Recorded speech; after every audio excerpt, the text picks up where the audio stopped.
My family purchased this property in 1992. At the time, I was a upland bird hunter and we had pointing dogs, and basically we purchased property for recreational purposes. The canyon that we're in had been beaten down pretty well, overgrazing. There were no trees left. It was just sagebrush and cheatgrass. I had seen a magazine article of a before and after picture of a riparian zone restoration, which was pretty remarkable. It was like a 10-year span of time, and the trees had become lush. So when I was contacted by NRCS with the CREP program, I was very anxious to proceed with it.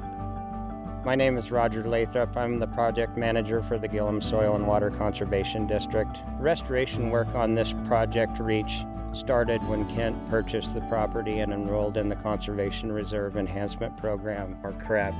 The first step was to build fencing in the floodplain and just to keep the cattle out. And then we planted several thousand trees and shrubs. My wife Rita and my children and I would come over here in the last half of July, August when it got dry. Then we'd walk up and down the creek and dip the buckets in the creek and give the trees a drink. I think what makes this stretch of 30 Mile Creek special was the work that Kent had already done prior to us coming in to expand on restoration work. His family worked effortlessly to try to establish riparian vegetation, and at that point we went to OWEB and wrote a large grant to install those Beaver Dam Analogs. We also went to NRCS and used funds to do a Phase 2 implementation of the Beaver Dam Analogs. Kent's conservation work really stands out from an NRCS perspective, and especially that he was willing to be an early adopter of these BDAs, coming in with an established riparian area, so it really accelerated some of the work we were able to do.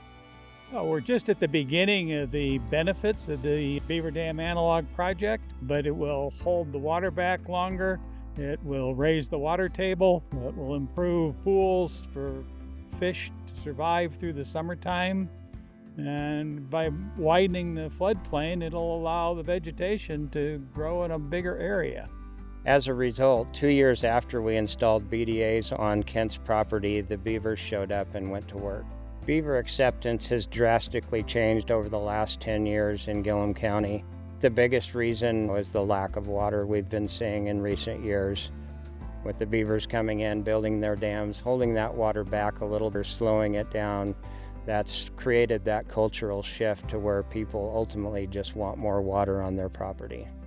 When we're talking about a project like Kent's NRCS measures of success, the fact that it's August and we still have water flowing there is huge in this country. It gets dry really fast in the summers and it stays dry, so having perennial water is a huge measure of success.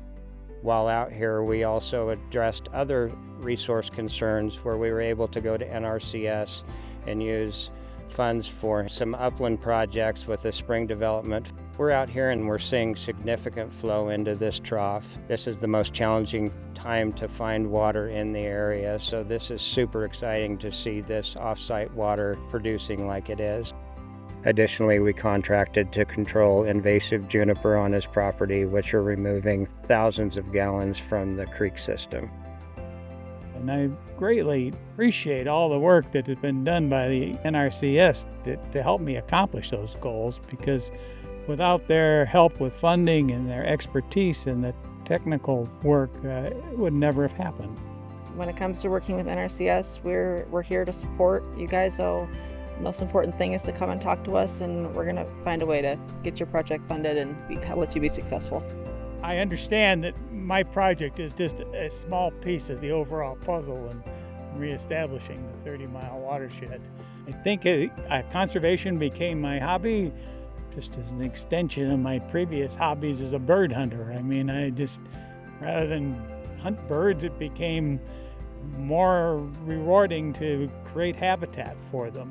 Years ago, I was inspired by a magazine article, and I'm hoping that this production and showing what we've accomplished in here inspires others to do the same.